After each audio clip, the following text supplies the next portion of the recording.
kick things off here, we've got a interesting passage today, so we're probably gonna want to get to that. Before I do that, I want to give a small little sort of explanation about class, like just what this class is supposed to try to accomplish, because I think it's important to do that because this is a relatively new class. This is only the second class for Objection, Your Honor, RC. So I'm going to do that for like a couple of minutes, if you'll let me do that, and then we'll dive into the syllabus. How does that sound? Good plan? Okay, awesome. So cameras on if you can, guys. That's just, I'm going to be able to see you, and it just makes the whole thing better. And I think you might learn a little bit more, just like a little bit more if you do have your cameras on. I just think that's how it works. But if you can't, no worries.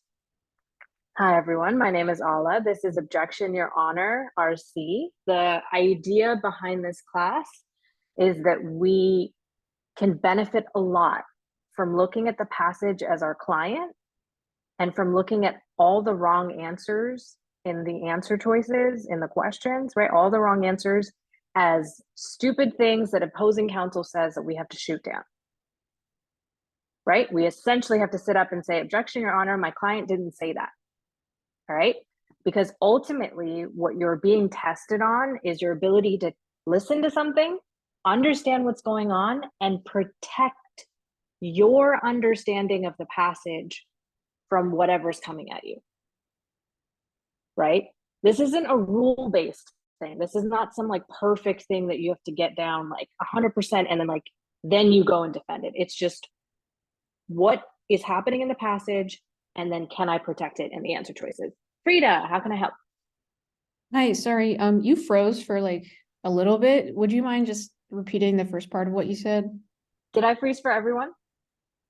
Okay. Yes, I'm happy to. No, that's okay. It's okay. I'm happy to repeat that. So the idea is that it's extremely helpful to think about the passage as your client and to think about the wrong answer choices as shitty things that opposing counsel is saying that you have to object to, right? A huge part of the LSAT is your ability to say no to things that are happening in the passage. Sorry, to things that are happening in the answer choices, right? You have to say no constantly. Like I genuinely get like no fatigue when I go through the LSAT. And I've like noticed this, particularly from like tutoring students, tend to be women and tend to also be women of color that struggle with saying no to things. And they genuinely struggle on the LSAT. And I myself have struggled with this on the LSAT. It's just because the LSAT asks you to say no to things constantly, right? And this class is titled Objection, Your Honor, which is just another way of saying, hey, no, you can't, you don't have any business saying what you're saying. All right, that's the framing of the class. But I'm hoping that within this framing, we talk about actual practical things that you can do on the LSAT to bolster your ability to actually object when a wrong answer is saying something it's not supposed to say. Does that make sense? Okay, anyone have any questions or comments about this sort of framework for how to think about RC? No? There's like 33 of you in here and nobody has a question? All right. A quick note about how I do RC passages. We do them in an interactive style. And despite some trepidation that students have about this approach where they're like, Ala, do I really have to read every single sentence, like sentence by sentence and then translate it? The true answer is no. But the better answer is yes, because when you do it my way, you're not going to miss anything. All right, because that's what lawyers are expected to do. I'm going to get you in a second, Samuel. Lawyers are expected to go through information and not miss anything. Because here's the thing, guys, and we're going to do this today, when we read through a passage, individual sentences, they don't come with like, labels or signposts attached to them saying, hey, this one's really important. There's no like bolding or highlighting happening as you're going through a passage. You have to assign value as you go through each sentence. So unless you pick up a sentence and then read it and then break it down, you're not going to know how good or how bad or how helpful or unhelpful that sentence actually is, right? Think about some of you have probably come across the dinosaur game in logic games, right? Okay, yeah, I see some nodding. That game, when you look at it normally, it's just like, it looks totally fine. It does not look as difficult as it actually is. And then once you start breaking it down, you're like, oh shit, this thing has way more variation than when I, thought when I first started it, right?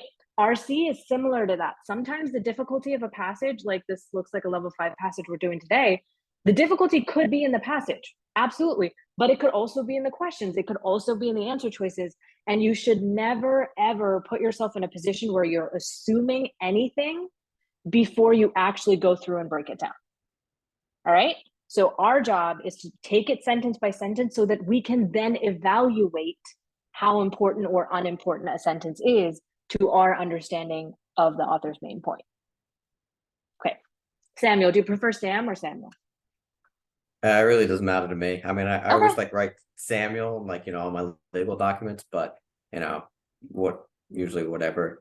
But I guess, yeah, so my question is, I guess, on like your format, is this similar to like Kevin's guilty or not guilty kind of RC? Is it the same kind of format? I think so. I think there's a similarity between everything that the demon teachers do here together. I tend to be the only person though that does the interactive like reading style, but we all encourage participation like when we do the reading. But yes, I mean, it's the same approach, right? The guilty, not guilty RC, the idea is like to make sure we're checking whether an answer choice fits with what we read. This framing is specifically about looking at the passage as your client, but it works the same way. And I think that's a really great point, Sam, is I can say this in 1,000 different ways, but ultimately it comes down to, can you read something? Can you understand it? And can you protect it? All right, that's it. That's all. That's the whole equation. Now we could come up with so many different analogies for what that looks like, right? Objection, Your Honor, is specifically a nod to the careers that we want to go into, right? And I think mindset wise, it can be helpful to think about it that way. But ultimately, that's what we're doing. We're reading and we're understanding. That's the first half of the work, right? That's what we do in the passage. And then we're protecting it against wrong answer choices in the questions. And both of those exercises are equally important. And sometimes students are extremely good at breaking down the passage and they just fall apart in the questions, right? Or it's vice versa. They don't know like how to take in the passage and they're really good at defending it. So it's about figuring out where in the link of things that you're feeling like that resistance or you're feeling like it's not working for you, and then about picking it up. Okay, we'll do Salma, Andy, and then I'm going to close it off for questions so we can go on to the syllabus.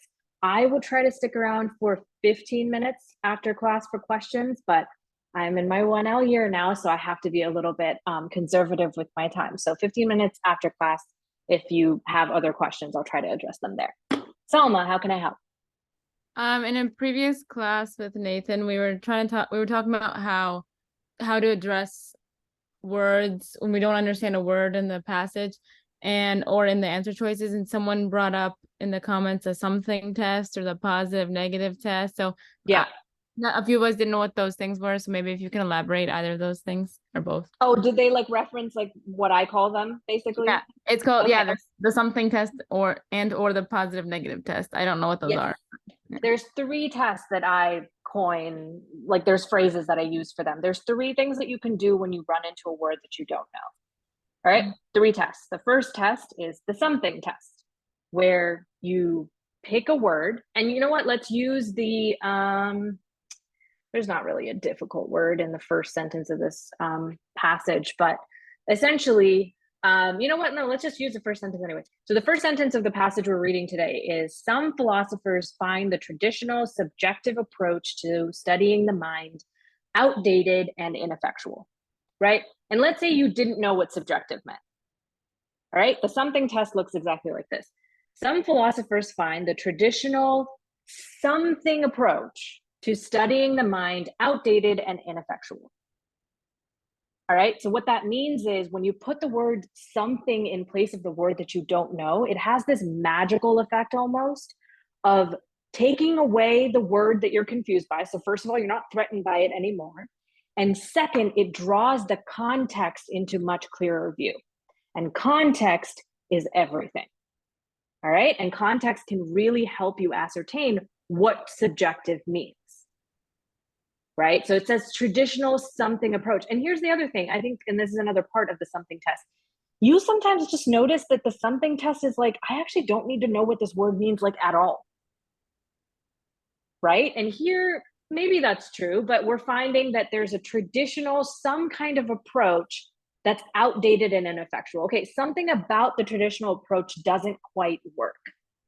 And it's extremely likely that the passage is going to use other words later on that will tell me what subjective means or put me in the neighborhood of what subjective means. All right, so that's the first test. That's a something test. The second test is the positive, negative, neutral test, where if context doesn't help me, I start with a really, really simple question. If I don't know what subjective means, does it sound like a good thing? Does it sound like a bad thing? Or does it sound like just a descriptive, neutral thing? Here, and again, remember, this also depends on context, right? Subjective as a word to me does not mean anything, right? Doesn't mean good or bad. It's just kind of like a neutral thing. What do we think subjective means in the first sentence of this passage? Do we think that it's a good thing or a bad thing or a neutral thing? Are you asking me? Anybody. Salma, you're included. Well, I think some philosophers find the tradition. Well, outdated and ineffectual bring out like negative vibes, so I'm sure that it'll translate somehow to the subjective word. Right. And there you go. That's you using the positive, negative, neutral test. That's you going, okay, I don't know what subjective means, but from the sentence, can I ascertain what it's a good thing, a bad thing, or something that just is neutral? It's just a factor, right? That's how the positive, negative, neutral test works. All right, that's the second option you have for when you don't know a word. And the third option is to break it down based on etymology. All right, so subjective, it has the word sub in it, right? It has the word subject in it, and it's something is being modified. It's subjective. It's to the subject in some way, right? So that's another tool that you have. Some words work with it, some words don't. Some words you easily know the suffix and the prefix, and you can easily break it down. Some words are like totally crazy, right? If you've got the prefix like auto in it, right? Like something to do with automatic, right? So stuff like that. Etymology is your third sort of option. And you can use all three of them, or in some combination of these three when you feel like you're stuck on a word, because that can feel like a really panicky moment for a lot of students. So it's a way to give you very simple, straightforward options out of feeling like you're just sinking the minute you come against a word that you don't know. Thank you. That helps a lot. Thanks. Excellent. Andy, and then we're going to go over to the syllabus. Yes, How I you just have doing? a quick question. Are you translating every single sentence that you read into your own words? Is that what you're saying, or no? In a general sense, yes. But the first and real thing I'm doing is I'm searching for what the author cares about, right? For instance, one of the sentences in this passage could just give me like a date and a place when something happened. Do I really care about that in terms of what the author cares about? Unless the author is super fixated on the location or the date, probably not, right, Andy? I'm not really gonna care about that too much. The idea is that you should have a good process for how to sift through information so that you can build the story as you take in the information. It's not that every sentence is has the same level of importance as the other. In fact, it absolutely does not. But when you try to think about every sentence as important, and then you prioritize or deprioritize, it puts you in the driver's seat to understand what's going on. Excellent. All right, really good questions today. Let's go on to the syllabus. So here's the link for the passage if you don't have it. There it is. I am going to, okay, let's do that later. All right, so the way we read in my classes, like I mentioned, we do it interactive style and we do it with a volunteer. So we've got 1, 2, 3. Okay, let's combine the second and third paragraph together. Looks like, is that right? I can't tell. Oh, one paragraph is good. Okay. Or we can just do. Let's do 4 volunteers since we've got a big class today. Let's do 1 volunteer per paragraph. I already have hands up. So Janae, I'm going to come to you with the first paragraph, and then Varshini for the second paragraph, Xander for the third, and then I'll ask again for the fourth. Somebody direct message me, when we do these, should we click start challenge or view only? Honestly, it doesn't matter. That's basically just for, well, no, it does matter. I would click start challenge because then you can read with me and then go directly into the questions. View only is if you're just like trying to look at it and you're not trying to answer any of the questions, because I'm going to send you guys off to do the questions after we read together. Yeah. The one thing about that though is it does affect your stats. So if like I started doing it that way because if I'm doing the questions in class, I'm gonna get them all right, and I wouldn't have necessarily gotten them all right on my own. So if you don't want it to affect your stats, you can do the view only, I guess. Right. Yes, that's the caveat. But generally, doing even a couple passages a week in this mode isn't going to affect it too much. And again, we talked about how important the ratings are or aren't overall. Janae, how are you doing? Good. How's law school? It's I'm here. I think that's going to be like my my rote response for how law school is going. It's going good. I'm happy in like a nerdy way. So I think that's the best you can hope for. All right. Let me click record. I'm like using some new software, so my apologies, guys. I'm like still getting used to it. Nope. I think you've been recording because when I came in, it gave me the message. Oh, I think so you've been this is recording I'm the using entire time. no. So I'm using like a different software than like than Okay. what I'm talking about. How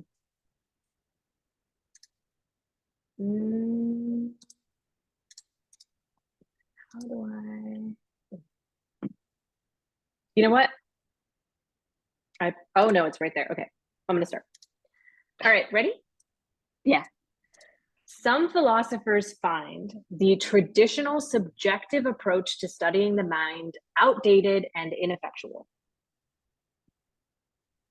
Okay, so an amount of philosophers that's less than half this subjective approach. So subjective doing all of the tricks, we can assume that it's a negative connotation in this sense, but something that's the opposite of objective. So something that's a little bit more opinion driven to the mind, to some sort of psychology field.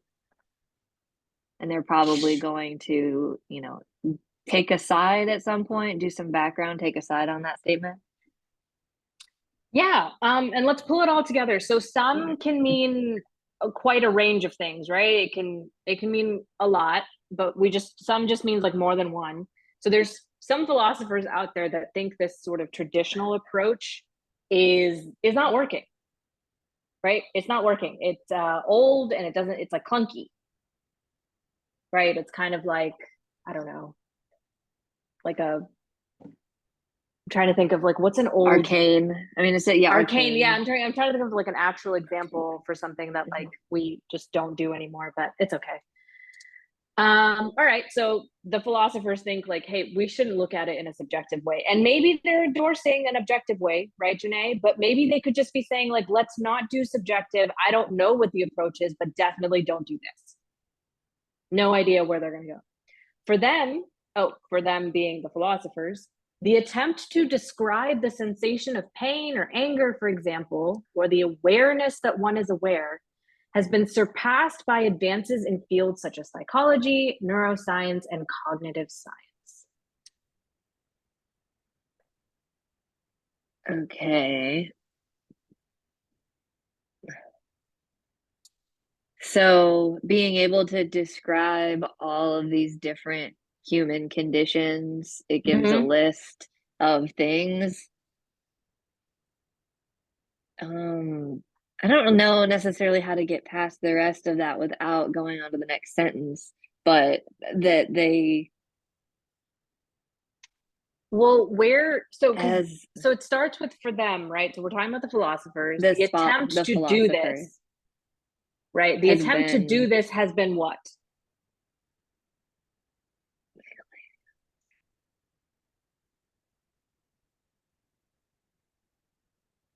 it's kind of like we're past the point Yep, exactly, of right? We've surpassed it. And I think the sentence is kind of hinging on the attempt has been surpassed.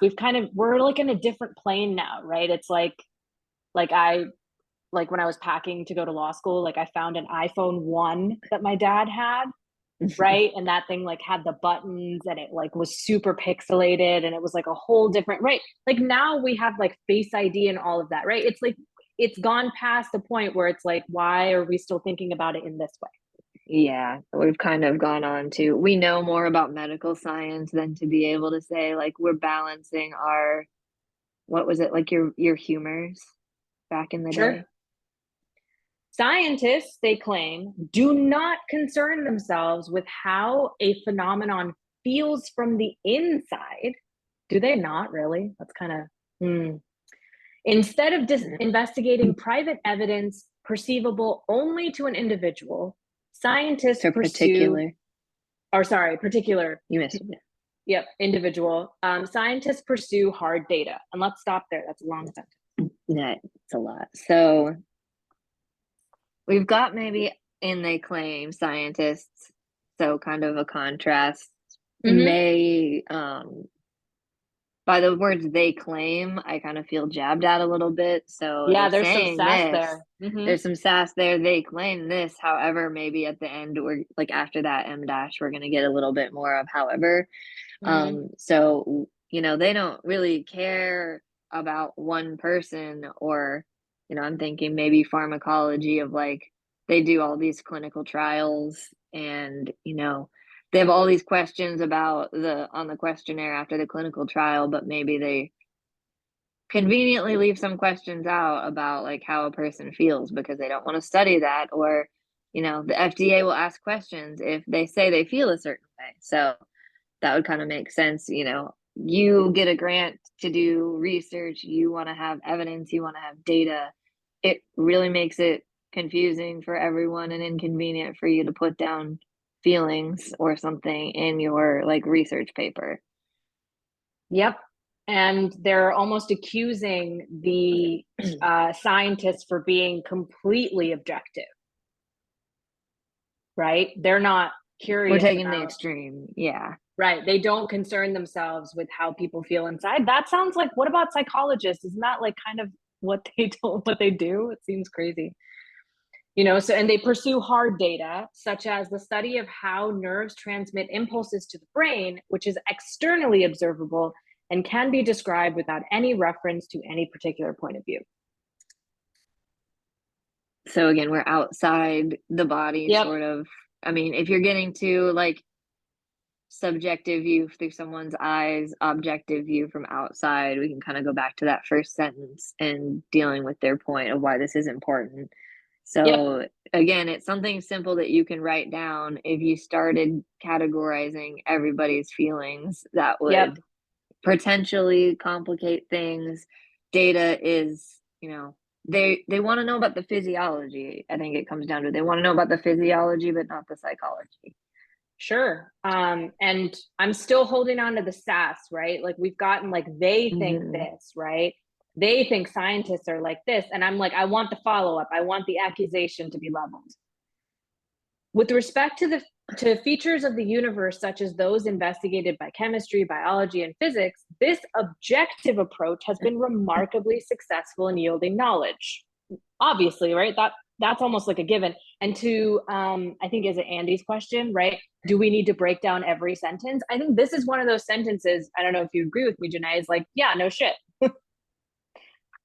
Right? I think it gives us a little bit of a clue to like maybe what the author's going to do next, some foreshadowing, but other than that, it's pretty simple to understand. You know, we've already talked about the objective. It can also work to solidify and make you feel better that like you've been following. It gives you that cookie of like, yeah, I understood that. That makes sense. I Yes. read the rest of the sentences, so I don't have to focus as much on this one.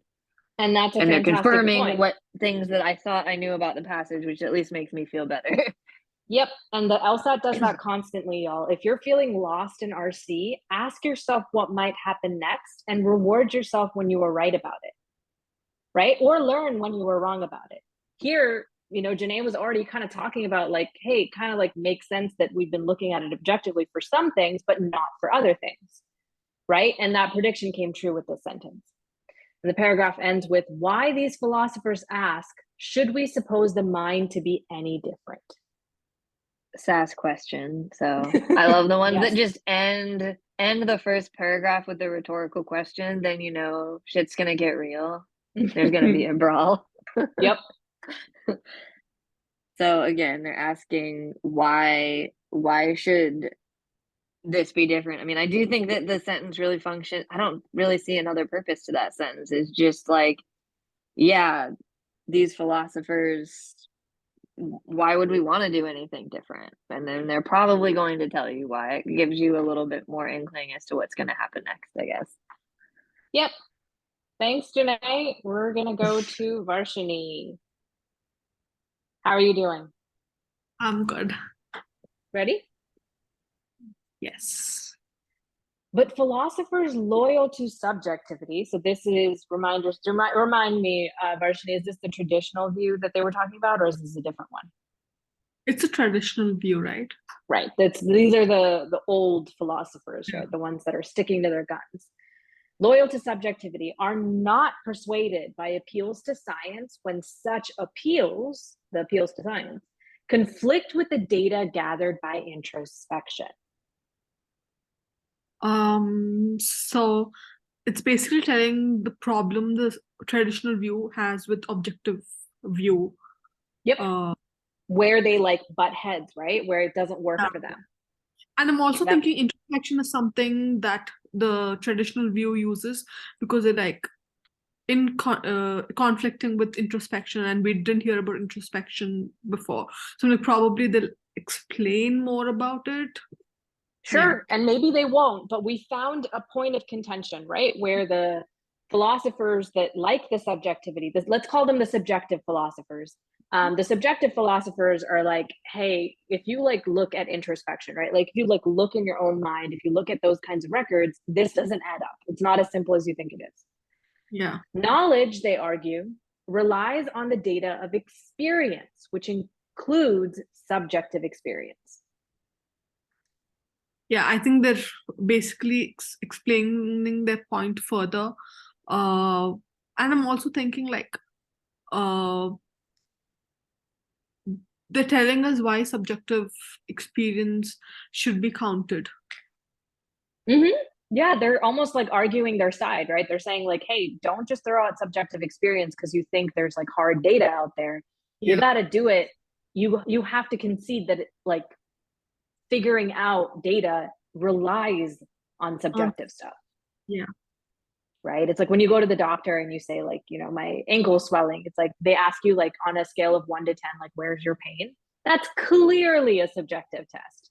Yeah. Right. But it does give the doctor some information. Mm-hmm. Why should philosophy ally itself with scientists who would reduce the sources of knowledge to only those data that can be discerned objectively? Question mark. It's another question. And I think this is the author asking, probably. I don't know.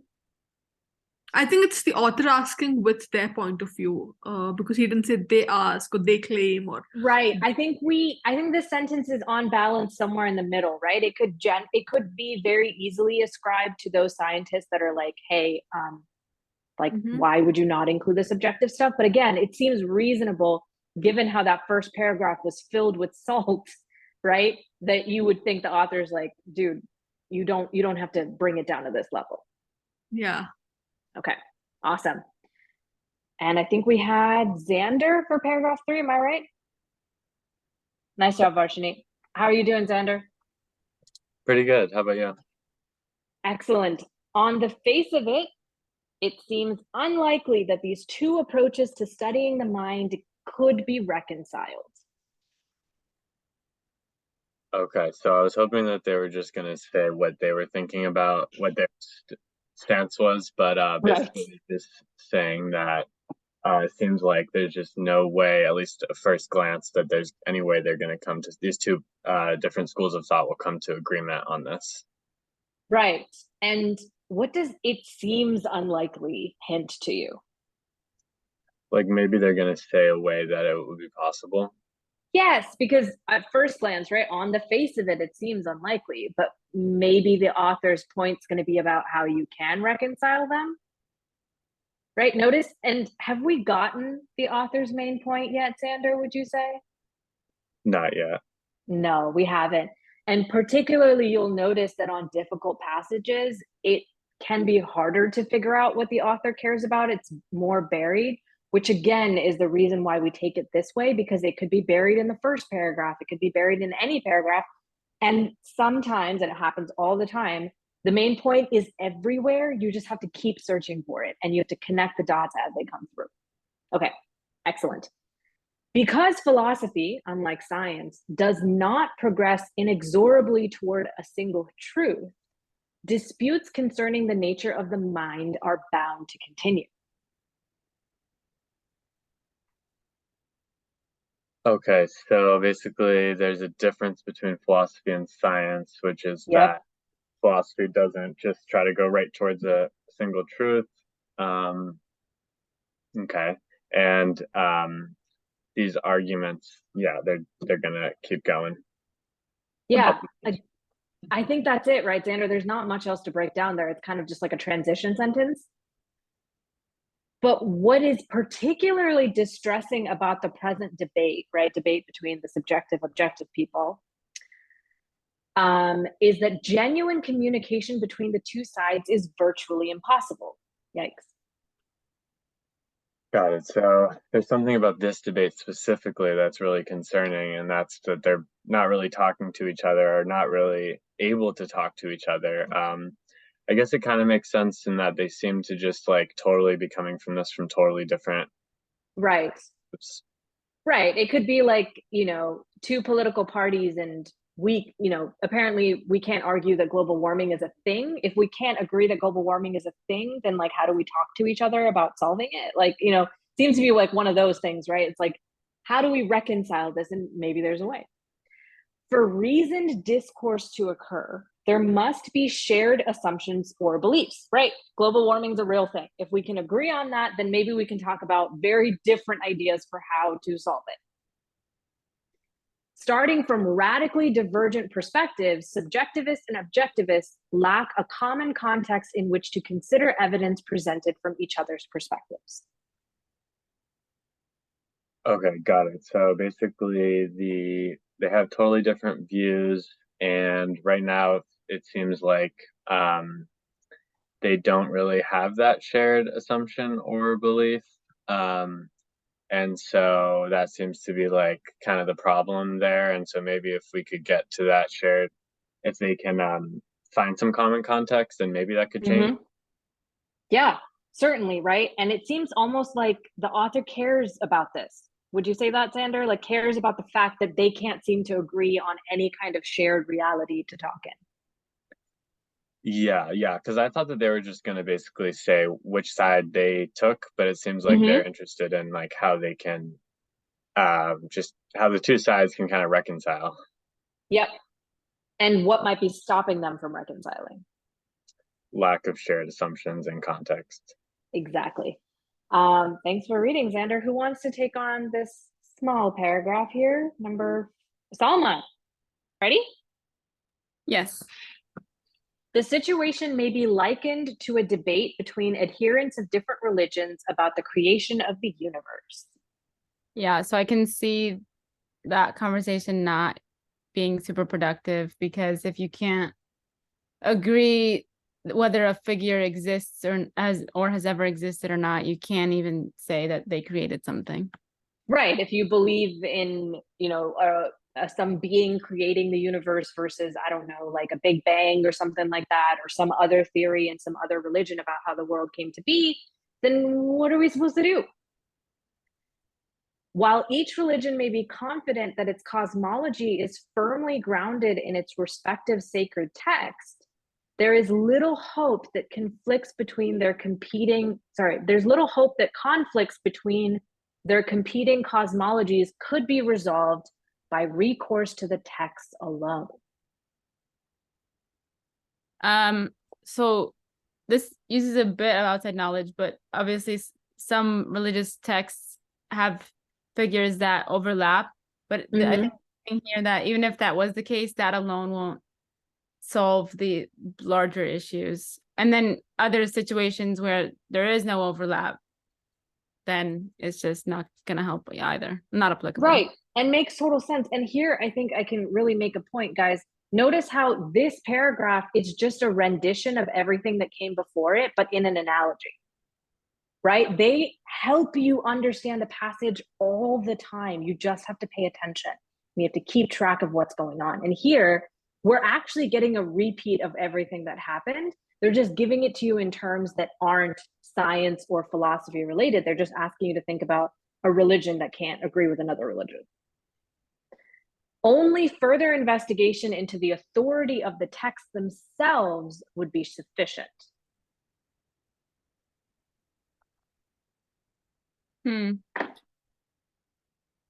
What I think that this mean? diverges a bit from the rest of the like predictable path that we've been dealing with so far. But I think that's kind of a point that can't be directly used in this specific example. Like the authority for scientists could be analogized better than like the authority of religion because it's more subjective. I don't know if that makes sense, but well, how about this? Yeah. Oh no, go ahead.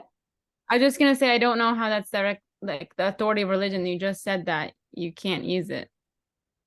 Well, what would be a authority for the objective side and an authority for the subjective side? And there's no wrong answer here. Like, what do you think that could potentially look like? For religion specifically or in general? For the science philosophy discussion we've been having. For the objectivists, what would they say their like highest thing is? Like, what's the thing they care about the most? Hard data in science. Yeah, that's their authority. There you go. And what about the subjectivists? Like, what do they care about? Like, where do they get their information from? I think they appeal to validifying experience, the data and experience. Yeah, right. They'd look at introspection, right? It's like whatever the individual says, that's what they count on, and that's what they include to understand the mind. So it's almost like we have to pick one of the sides if we're going to have a discussion about it, which again gets to the point that we were getting with Xander, right? Like they can't seem to even have, like they're not even speaking in the same language, so they're not going to understand each other. I guess what role does it play with the analogy of religion though? What role does what play? That last sentence, sorry. So they're saying that only if we could decide on like the authority, like, you know, whatever authority one text relies on versus another authority, like physics, you know, being the thing that the Big Bang Theory relies on, we'd have to essentially decide between which authority, like God versus physics. We'd have to pick one if we wanted to have a conversation about it. Okay, so it is extending the, okay, that makes sense. Yes, it's extending it in both directions. It's for the religion as well as for the science philosophy discussion. Okay. All right, who wants to wrap up with me? I can do it if. All right, are we Sam? supposed to use the hand No, raising you're good, feature? you're good. Yeah. So What would be okay. required?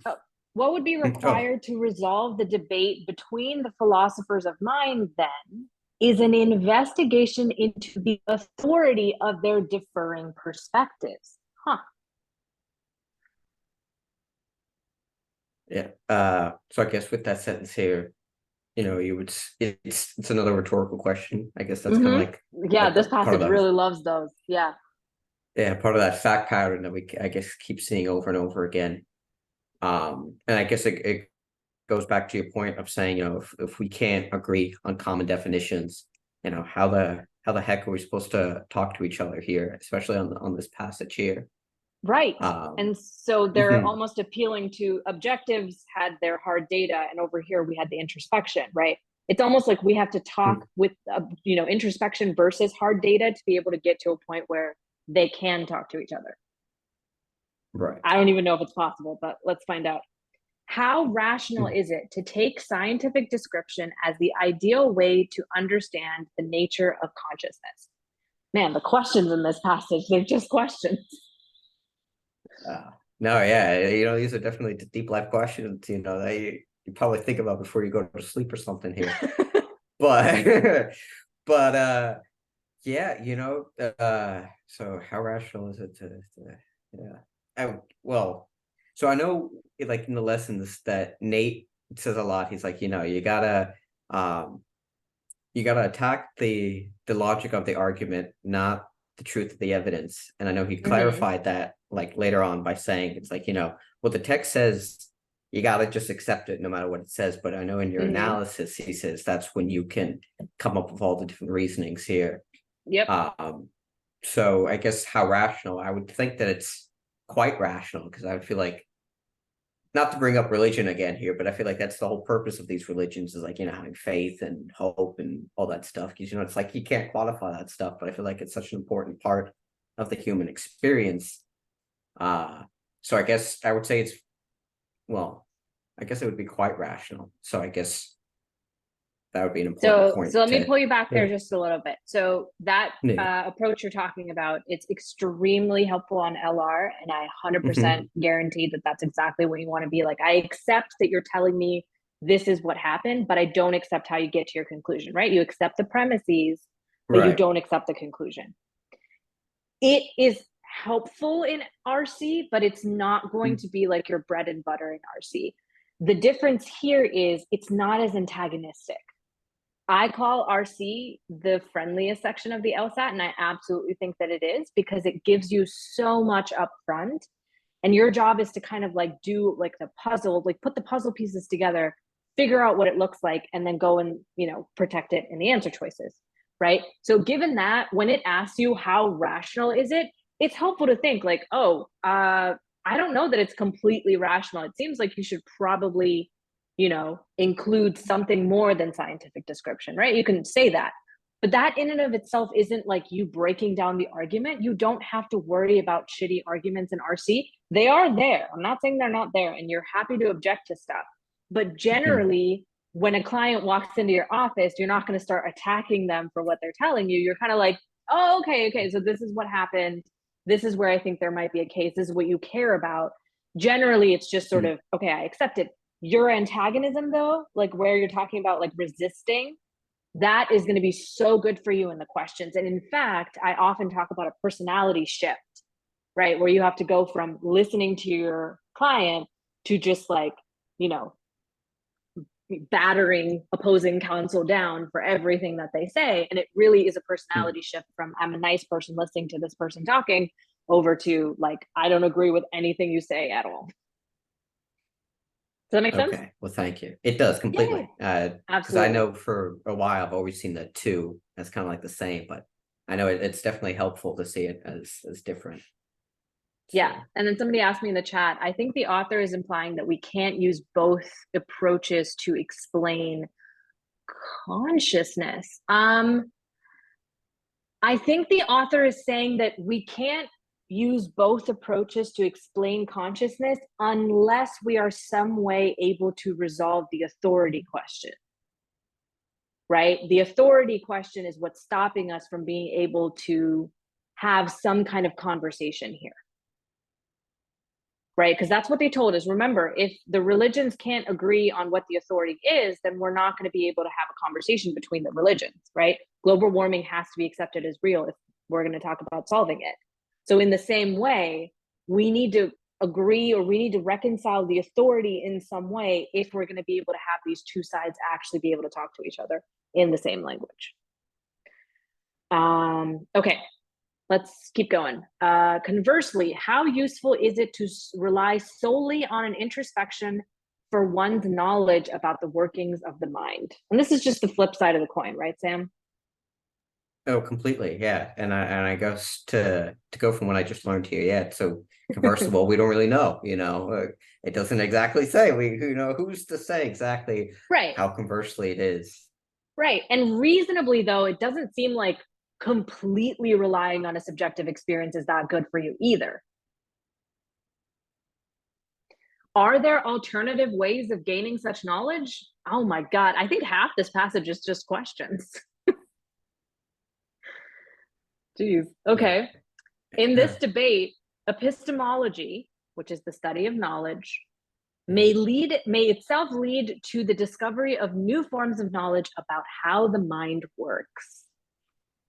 Okay. I don't know. Well, it's a very interesting conclusion here. So I guess in breaking down, I guess those two sentences here, I would say it's like going back to it's the comparison between the two here that you got to have kind of one or the other, kind of like the yin and the yang. At least that would be my understanding of it here, and that would be the author's kind of position here. It sounds like, because you're right, because I know you said earlier that sometimes the main points are kind of scattered, or the main idea is kind of scattered throughout the passage, and I would agree. I feel like that's what's happening here, because it never really seems like the author takes an exact stance, more just kind of being like a balanced mediator. But yeah. I think balanced mediator is totally correct. And we'll end reading the passage on this question, Sam, where I don't think the author picks a side on objective versus subjective, right? I don't think the author does that. But does the author take any stance about how to look at them? Does the author give any, like, do they tip their hat towards like, hey, but like maybe think about this if you want to like do anything about this debate? Right. No, and I know you're completely right. I would say in that regard, then yeah, I feel like they tip their hat more towards the subjectivists. I would say, like, like, don't be so quick to knock them out, or don't be so quick to. So maybe I didn't phrase my question very well. So the objective subjective, that's the debate, right? What if we take a step back and do like almost like a meta-analysis? What is the author telling us that we can look at if we want to do meta-analysis on the debate itself? Like, how do we even start having a reasonable conversation about this between these two groups of people? Oh, okay. Yeah. The so last then I guess sentence, hint, hint. yes. Yes. The study of knowledge. Yeah, we have to go back to like the texts. Right. Okay. Right. And that, I think, in a very sort of roundabout way, is the author's main point, which is, hey, there's this debate, and I've given you all of this information about like what it looks like, where they, bash their heads, and why a conversation isn't even possible. But if you wanted to have a conversation, you could start by building some basis in the realm of epistemology. And if you were a philosophy major in a past life, which I was, this was actually somewhat like reminiscent of that. But I want to be clear, if you didn't major in philosophy, if you have no idea what the hell epistemology is, remind yourself, you don't need to know. Let me just restate what the main point is here without using any philosophy terms. The author sets up a debate, tells you what it looks like, and gives you some external, some kind of other factor that you can use to maybe start having a better debate. That's it. That's all that's happening here.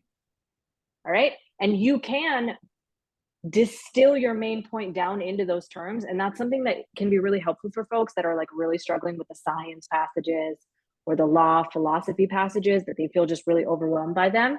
Just forget the actual facts of what's going on and just think about the framework or the main idea in terms of just really general terms. And that can sometimes help you when you go through the questions, because now you're not thinking about like the big word of epistemology that you may have just learned in this passage.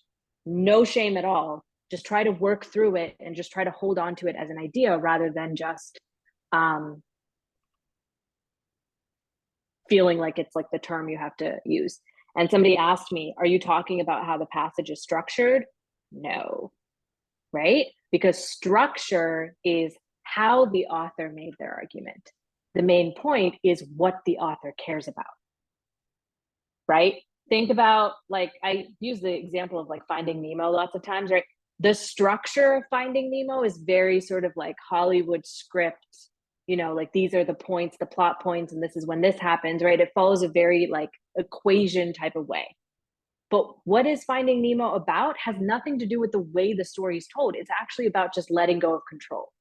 Now, does me saying letting go of control tell you a story about like a fish father losing his son and like going on like a transatlantic or trans-ocean journey to get him back? No, right? That's just the context. Those are just the facts. The structure is how the author makes their argument, not the argument itself.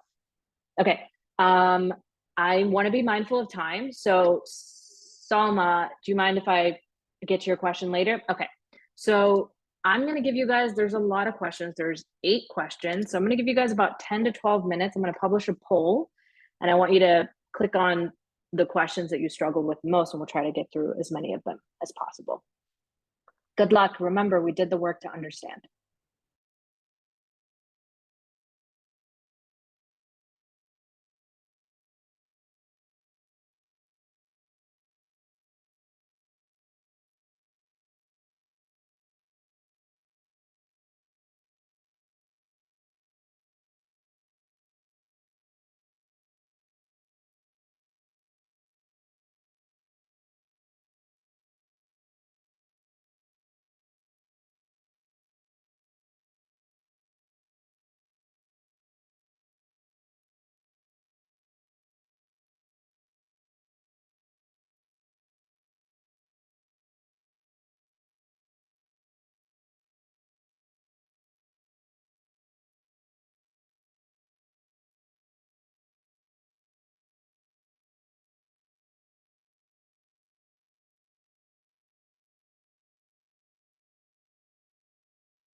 All right, take another minute or so and fill out the poll if you haven't already.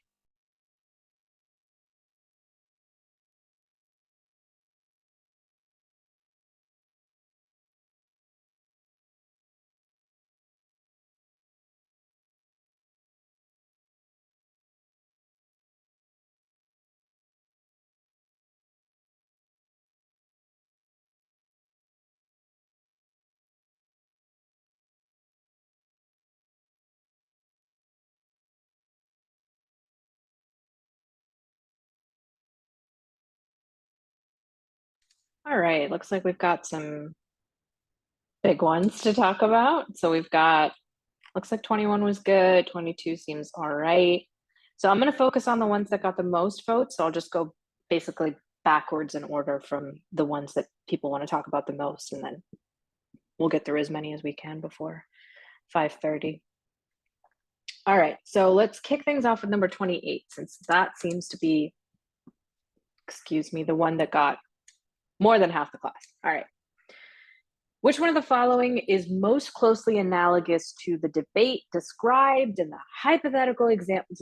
There's so many qualifiers here, right? So when you read questions, do the same thing that we're doing in class, in the reading for the passage, right? Break it down the same way. So they're asking for an analogy to the debate described in the hypothetical example given by the author in the fourth paragraph. And just scrolling down to the fourth paragraph, I can remind myself it was the religion one, right? Where we're talking about if one religion thinks it's God and another religion thinks it's big, like physics or the Big Bang Theory, like they can't talk to each other because they don't even agree on the same stuff. We also gave the global warming example. So we're looking for a situation where two sides have two very different ways of thinking about stuff and they can't talk to each other, right? Almost like two different languages. Now, that's my prediction going in here, right? I've got a general description of what might work. And the reason why this is helpful is because I am going to be able to use that test on any answer choice. Okay, any questions about that part of it? Okay. So, could the debate be a debate among investigators attempting to determine a criminal's identity when conflicting physical evidence is found at the crime scene? No, and the reason why is because the investigators aren't struggling to talk to each other, right? They are just struggling to figure out what the person's identity is. They're not struggling to be like, hey, I think that we should use their, horoscope to figure out who they are, right? And the other person's like, oh, like maybe we should look at like fingerprints or something, right? It's not like that where they can't even agree on like what to talk about. It's a different thing here. Okay, so can't pick A. B, is it a debate among jurors attempting to determine which of two conflicting eyewitness accounts of an event is to be believed? If you look closely at this, B has the same issue that A has, right? The jurors can talk to each other. It's just that they're picking between two things and they don't know like what to choose, or they're trying to talk it out, right? They have no difficulty communicating with each other. And notice part of the author's main point was they can't talk to each other, right? And notice how important it is for me as I go through this analogy question that I know that the main point was that they can't talk to each other, right? Every question is a main point question. Every question has something to do with the main point. C, a debate between two archaeologists about the meaning of certain written symbols when no evidence exists to verify either's claims. What's wrong with C? C is different than A and B. C is wrong for a different reason. But what makes C wrong and looks like it's the most tempting for folks? Yes, Justin. Oh, someone come off mute. Yeah, I was just gonna say the reason is because there's no evidence at all. So compare the two. Yep, exactly right, Joseph. Justin said that in the chat. A couple other people messaged me. Yep, they have no base of knowledge to disagree from. Exactly, right?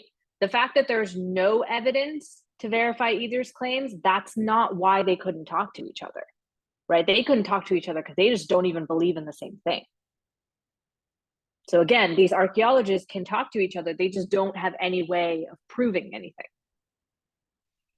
D, a debate between two museum curators about the value of a painting that shows clear signs of both genuineness and forgery. Again, I think D might be the same issue as A and B, right? They can talk to each other, they just don't know like which way to lead. Okay. E, a debate between two historians who draw conflicting conclusions about the same event based on different types of historical data, right? It's that they have a totally different worldview. One of them wants to look at like, you know, the way that you, what was the word for it? I can't find it. It's okay. It's like one of them wants to look at the subjective sort of like way that you think about things or the way you experience emotions, and the other side's like, hey, we have to look at like electrical impulses and like fMRIs. All right, questions about this one? This was like ding ding ding winner today. Oh, it's actually tied for number 26.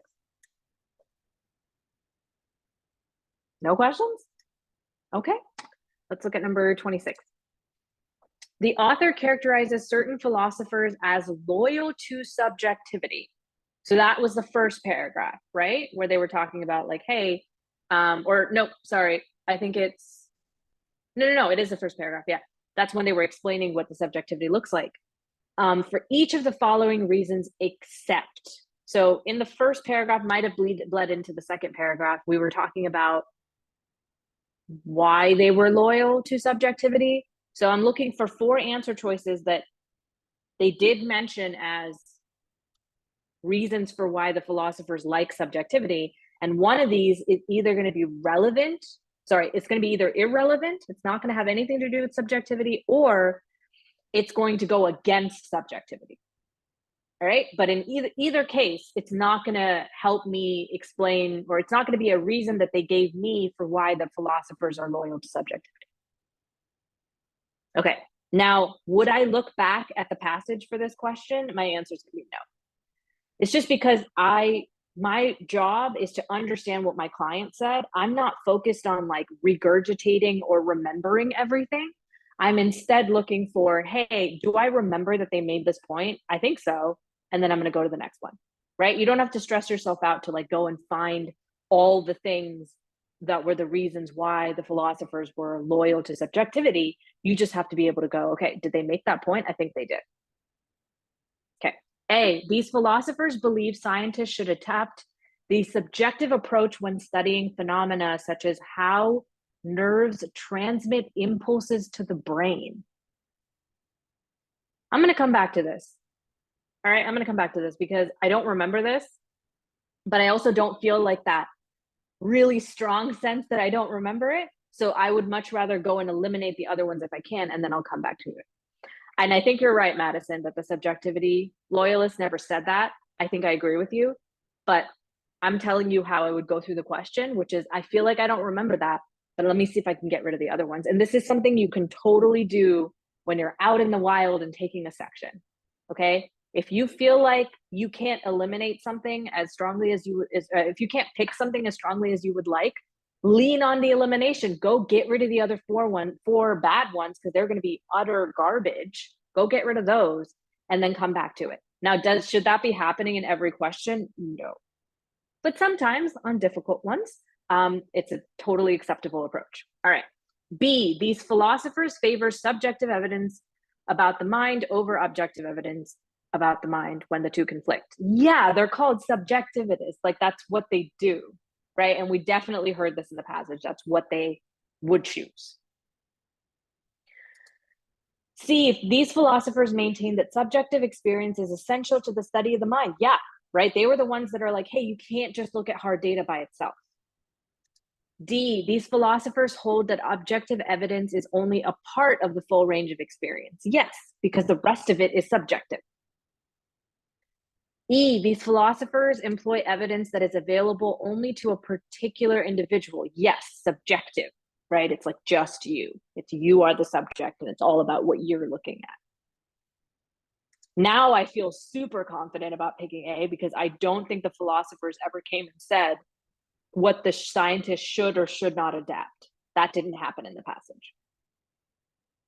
They were just saying, hey, we like including subjective stuff when we're looking at the science of the mind. Questions about number 26? Can you explain why D is wrong again? D is wrong because D is a very weak claim that the philosophers would agree with. All it's saying is that they hold that objective evidence is just a part of the full range of experience. And the philosophers definitely agree with that. They're just saying, like, hey, objective evidence is not the full story, it's just part of it. Okay, thank you. You're welcome. All right, number 24, shall we? Number 24. According to the passage, subjectivist, oh my gosh, I think I've said the word subjectivist in like 18 different ways. I've pronounced it very differently every time. The subjectivists advance which one of the following claims to support their charge that objectivism is faulty? This is a very straightforward question. It's just asking you. The subjectivists are using what claim to say that objectivism is wrong? I think they said that you can't get to a full understanding of science or a fuller understanding of science without looking at subjective experience. That was roughly the region that they were talking about. All right, they were saying, hey, you kind of have to also rely on subjectivity. You can't just go all in on objectivity. And notice, I don't know if you guys are picking up on this, my predictions are not perfect. They are rarely perfect, and I'm not aiming to be perfect. I'm just trying to do my job with respect to the question that's being asked of me to the best of my ability. And I'm going to lean on, one, my understanding of the passage to get rid of wrong answer choices. And always remember that your prediction and the right answer, they don't have to be the same thing, but they do have to do the same thing. Does that make sense? Right? They don't have to both match with each other, but they do have to both answer the question. And that's why prediction can be such a powerful tool. The idea is not to get fixated on the prediction you're making. The idea is to go through the motions such that you can recognize when an answer choice is answering the question, just like your prediction did. All right. A, objectivism rests on evidence that conflicts with the data of introspection.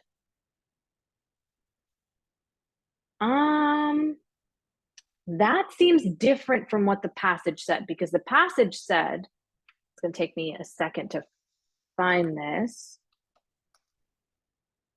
I think this was when I was reading with Varshini. But philosophers loyal to subjectivity are not persuaded by appeals to science when such appeals conflict with data gathered by introspection.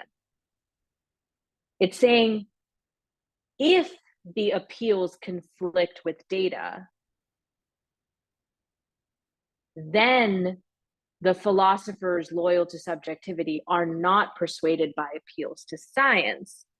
But that doesn't mean that objectivism rests on evidence that conflicts with the data of introspection, right? That's a strong claim. Are you guys seeing how A is really strong, right? A is saying that generally, objectivism rests on evidence that goes against the data of introspection. Yeah, I think so. And I think that when is doing a lot of heavy lifting in that sentence, Madison. Is that great? No, but it's a weak claim, right? Because it's qualified. It's when this happens, then the philosophers loyal to subjectivity are not persuaded by appeals to science. But that doesn't mean that objectivism rests on this evidence that like is going to go against the data of introspection. They could, for all intents and purposes, you know, both be in the same line with each other, but the appeals, which appeals? The appeals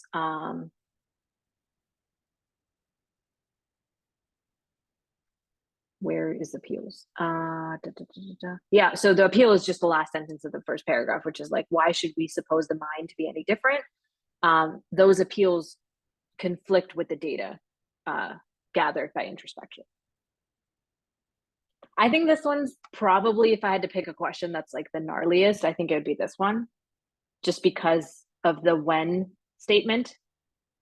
John,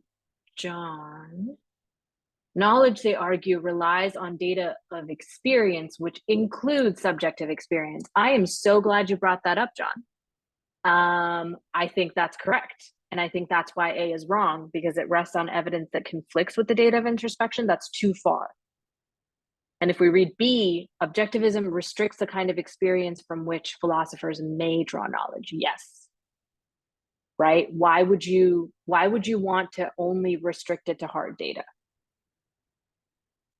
C, objectivism relies on data that can be described and interpreted only by scientific specialists. That subjectivist never ever said that. That's ridiculously strong. And if I'm ever making fun of an answer choice that you chose, remember, I'm making fun of the test, not you. Objectivism provides no context in which to view scientific data as relevant to philosophical questions, provides no context. Again, strong. Anytime an RC answer choice is being like all like, you know, fireworks and like really, really strong, your guard should go up going like, okay, because every time an answer choice is strong, that means the threshold for you accepting it has just gone up. Right? The stronger it is, the harder it is for me to believe it.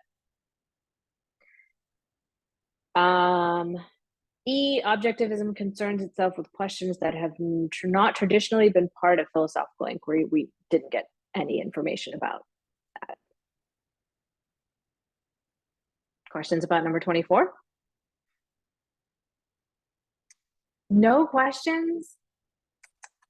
Is it just like Wednesday evening / afternoon that's getting everybody? Is it just like a hump day situation? I can't believe I just called Wednesday hump day, damn it. Is it like a long weekend thing? Or are we just like, am I just like totally on a roll and like, I'm just blowing your minds in terms of like how good this whole experience is? Just understood you know what, Justin? I think that's like half, actually, I'd say that's 90% of the battle. And if you felt like the questions went well, despite them being difficult, remember this feeling. All right. Remember the feeling of what it's like when you understand the passage and how it feels like to go through the questions. Because when you feel that impulse, which you definitely will in every passage and every section, on the official test, on practice test, that voice in your brain going, you don't have enough time, right? When you get that voice in your head, remind yourself of this feeling. All right. Because you have to understand in order to answer these questions.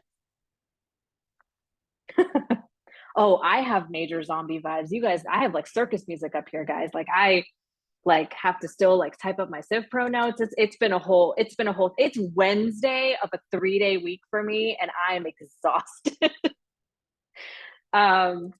Okay, number 24. No questions? Okay.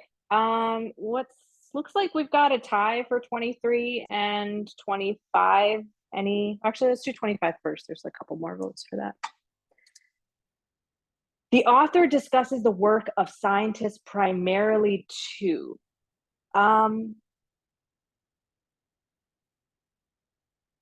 because they were introducing the objectivists, right? That's what they were doing, right? Because they started with, hey, like, let's look at the subjective experience. And then they were like, but scientists look at like brain scans and hard data.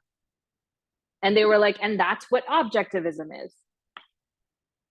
I thought that's how it went. So did they bring it up primarily to contrast the traditional approach to studying the mind with the approach advocated by objectivists?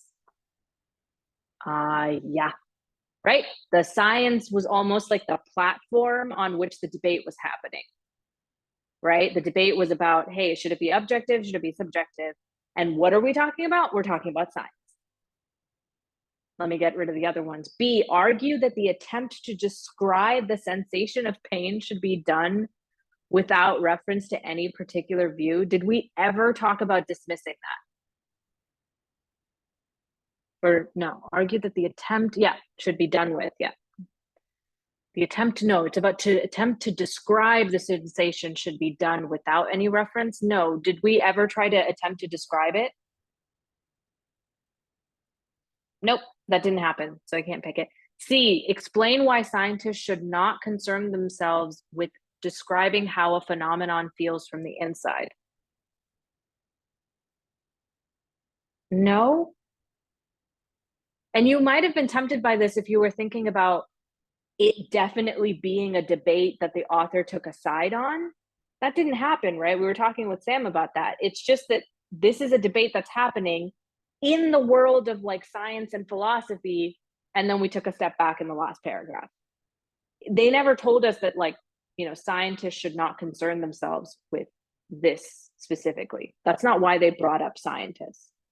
D, criticize subjectivists for thinking there is little to be gained from studying the mind scientifically. No, they didn't bring up science to be like bashing the heads of the subjectivists, being like, you're dumb and you're being stupid. And remember, the subjectivists never came up and said like you have to throw hard data out the window. They just said like you have to still retain some kind of, you know, subjective experience. E, clarify why the objectivist approach has been successful in disciplines such as chemistry, biology, and physics. So they didn't use science to show why the objectivists were successful. The disciplines were an example of where the scientists were using the objectivist approach successfully. All right, that's fundamentally different from what happened in the passage. E actually is a fantastic example of an answer choice that has all the right words and means not what you want it to mean. All right, so if you're doing a control F type of approach to the test, E will bite your ass. All right, because it'll look and sound like, hey, yeah, they definitely talked about their approach. They talked about those disciplines. They talked about success in those disciplines. Ding, ding, ding, ding, E's my answer. But it's not, because it means something fundamentally different from why they brought up the work of scientists. So it's going to be A here.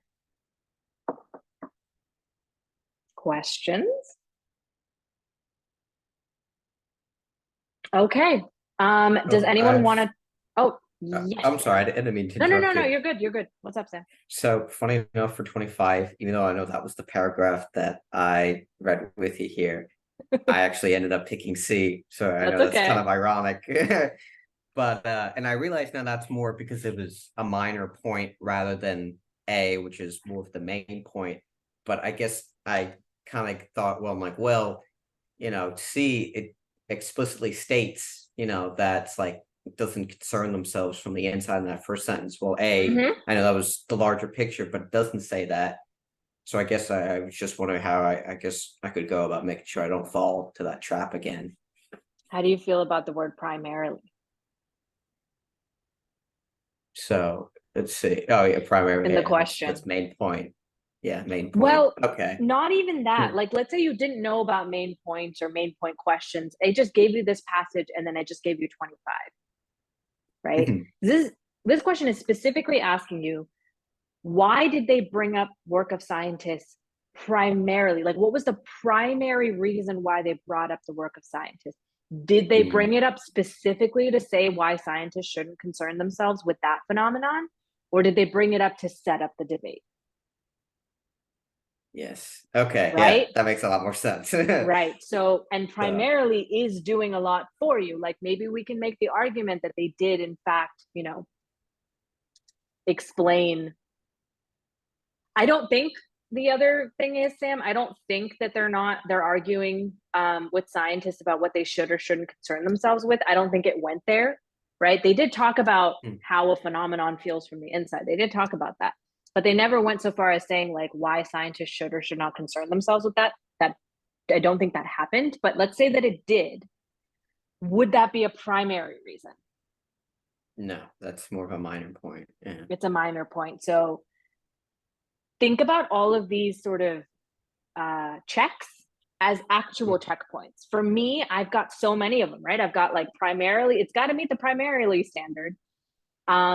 And that's like the biggest one. I think that can be sort of like your cudgel to get through almost every single one of these questions. But if primarily for whatever reason fails you, you have these other ones, like add pressure on answer choices. That's fundamentally what this class is about. You have to object to answer choices. You have to add pressure.